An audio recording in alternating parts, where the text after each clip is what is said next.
welcome. My name is Fadwa. I'm here today with Eva from Norway, visiting Hargeisa, Somaliland. And for the first time, we just want to know, how her experience has been. And she's here to share with us, the highlights of her visit to Hargeisa. Eva, welcome. Thank you. So, do you mind telling us and sharing with us your experience? What prompted you to visit Hargeisa? Well, I've been in contact with Somali and different nationalities for many years. I'm teaching Norwegian language for refugees, and I really like to come to your country to see the culture, to experience the culture, not even experience it in Norway, but to stay here and look at the culture and language actually. Wow, that's amazing. So how has it been since you arrived? What was your first impression of Somaliland and the Somaliland people? Well, it has been very interesting. My first impression, I was actually living downtown in the middle of the bazaar area, and I was quite shocked. It was really culture shock actually. It was so much people, so much traffic, so much birding, everything. It was like, wow, what is this? But still I find that people are very friendly and they're very helpful. Wherever I go, if I take the bus, they go with me up the road, down the road to find. I'm amazed about that. Everybody talks to you, and sometimes it's annoying, but usually it's like they are interested. So it's easy to make contacts here actually. So it's nice, yeah. That's really good. Yeah. So you actually took a bus. You went on a bus. How Yeah, was the bus? How was the bus ride? Because rarely you don't find a lot of foreigners getting on the bus. Okay. Right? Okay. Well, I take the bus all the time, and I usually just say where I'm going. And people say, "Oh, you're going off now. We're going off now." So they're helping me off. So it's fine. But sometimes when I feel too comfortable now these days, I think I know my way. And then I made it wrong sometimes. I really head far out of town, and I understand that I really had fun. But it's no problem, and it's nice to socialize. Even I don't understand the things they are talking about. I understand that they are talking and they're friendly. So I think it's fun. It's good. That's good. Thanks for sharing. Has the language barrier been one of the challenges for you? No, not at all actually. But of course, I learn a bit. Somali, mafia, hi, thing. That's amazing. Yeah. Things like that. Right. And I keep on saying ha, something. But no, not. But because English is okay, no problem. Yeah.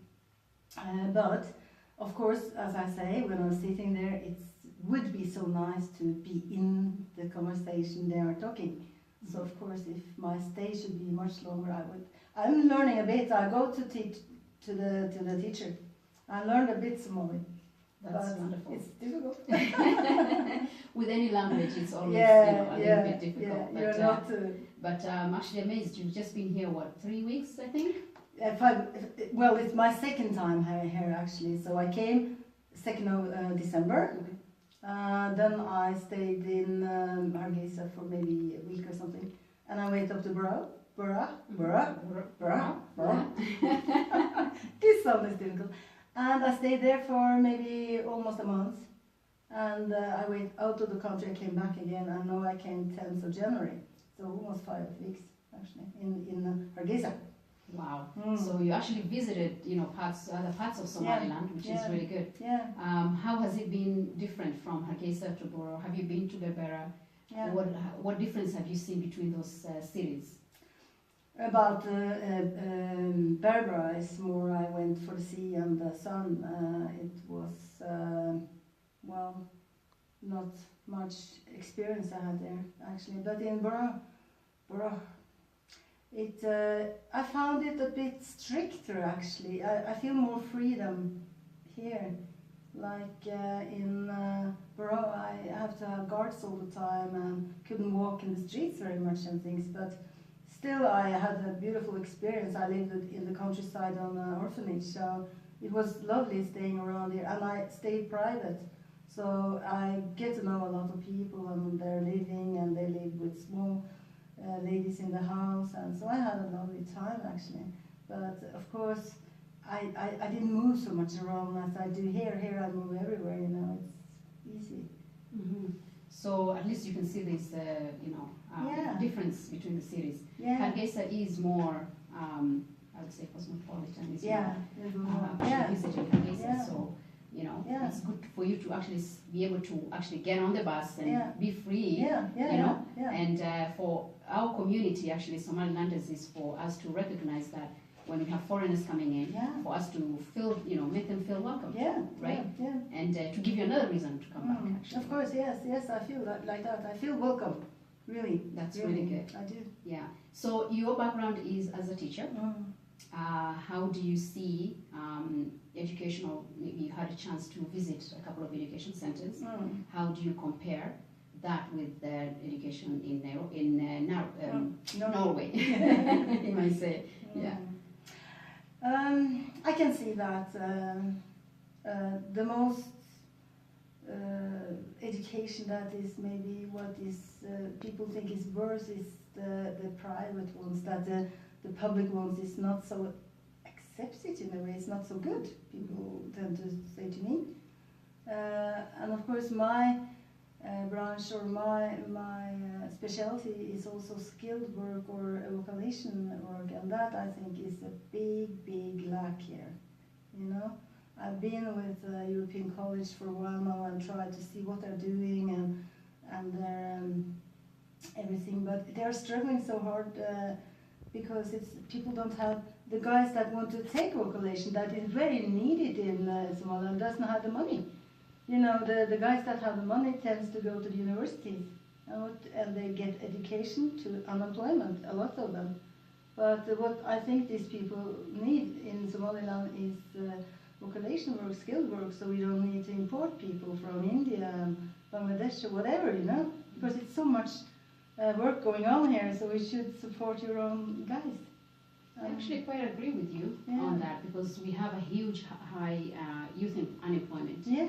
And one of the areas that we are lacking is skilled workers. Yeah. And you're right, we usually have skilled workers from outside coming in and doing the work. One of the challenges is actually gaining skilled employment skills. And there's not too many universities or colleges or education centers who actually offer those kind of training. No. We have been trying ourselves at organization, Live Consulting Services, to incorporate bringing skilled workers, bringing in the experience. But there are challenges, just like you mentioned, European College is going through. You know, we want to do these kind of things, but we don't have the resources. No. Sometimes in terms of the technician or the instructor himself, has to be there. Yeah. So how do you bring those kind of training into the center? You are forced to actually bring somebody from outside as well, right? And in terms of funding, you know, we tend to, I'm going to get in trouble for saying this, but we intend to rely too much on NGOs, and that could get us into a lot of trouble, right? Because you have to be self-sustainable, right? Yes, maybe the NGO will support you the first year, but you have to think 5 years from today. How am I going to be able to support? How am I going to get all those resources, right? So, so I'm very grateful you mentioned that. But we do have those challenges, and I hope even the government right now, Somaliland government, is actually trying really hard to get into that, TVET program, right, technical and vocational, and they're very much involved now, and they want to make sure that they see there is a gap, and they want to make sure that the unemployed get those kind of skills. So they are actually working with other agencies to make sure that we're able to meet those gaps. I reckon that. Right. So we do look forward to that actually. Norway is actually with one of this GIS organization as Norway is with, and England. So I know. Yeah, and it should be lovely to really make more of this, because then the unemployment could be less. Yes. Okay, so enough with the serious stuff. How about the fun stuff? What is the fun place you've been? What's your highlight of Hargeisa, or the people you've met? If you were to go back and somebody asked you, tell me about Hargeisa, what would you say? What would I say? What will I say? I mean, what will I say? I will say that meeting up with people and get friends is very, very much interesting people I meet that actually have been away, coming back, like yourself, that is really eager to do something for the country. That is so, I think it's so nice to see, and the openness with people, that they really, it's so good to make friends here. It's nice. What more? For me, I'm living in, you have to say, Jigji's area. Yeah. And my daily thing is to go up. When I came from Ethiopia, I think, oh, can I live without this beautiful coffee, the Buna?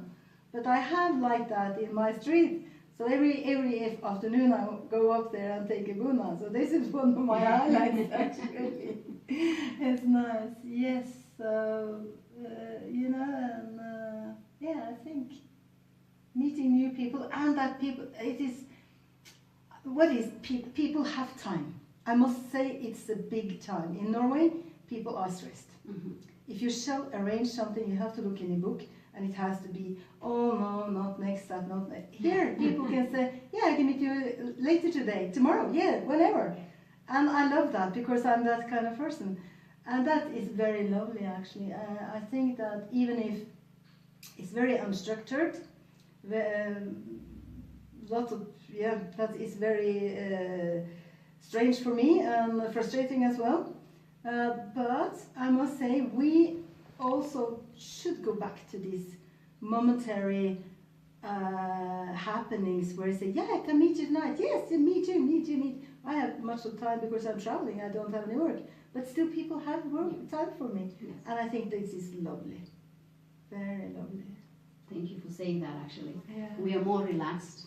You know, we have time for people. Yeah. I love my afternoon siesta, Yeah. you know, 12 to 2. Yeah. And everybody does that. You know, so I think if anything, if you go back, maybe back to Norway, maybe that's something you'll take back with you. Yeah. And, you know, not to be too structured and too tailored to working on your schedule. Yeah. You know, instead of time managing you, you managing your time, Yeah. right? And I can understand with the stress, right? Because you're working and your calendar dictates Everything. who you meet and when you meet, Everything. right? So if we have that time to actually be flexible with people, I think you get to it's have, Yeah. that's I think amazing. So are we going to be seeing you soon again? I don't think I'm finished with this. And it's really hard to leave, because when I came back from Ethiopia, I was actually going up to Bro again to stay with the college there. And so I said, oh, we're just going to stay 3-4 days, but I'll be in 5 weeks. So, and it's always, all the time I think, now it's time to leave, it's happening something new. So, yeah, you will be seeing me again. I'm not finished with this. Thank you very much. I actually look forward to seeing you. Thank I met you. a wonderful lady here, just not only a teacher, but a wonderful person. Thank you.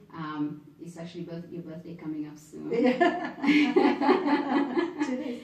Yes, in 2 days. We're not going to say the age. We never ask the ladies. Yes, it's secret. But happy birthday in Thank advance. you. Yeah. Thank you. And what a pleasure. What a pleasure. Is there anything you'd like to add? No, I'm just pleased to meet you too. It's very nice to be here. Really, to contribute maybe to something.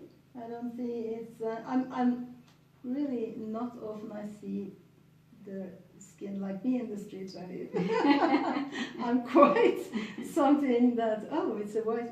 Yeah, so more people. I should invite more people to come. More tourists also. That should be beautiful. Yes. Please do invite. We're actually at this beautiful hotel today. Yeah.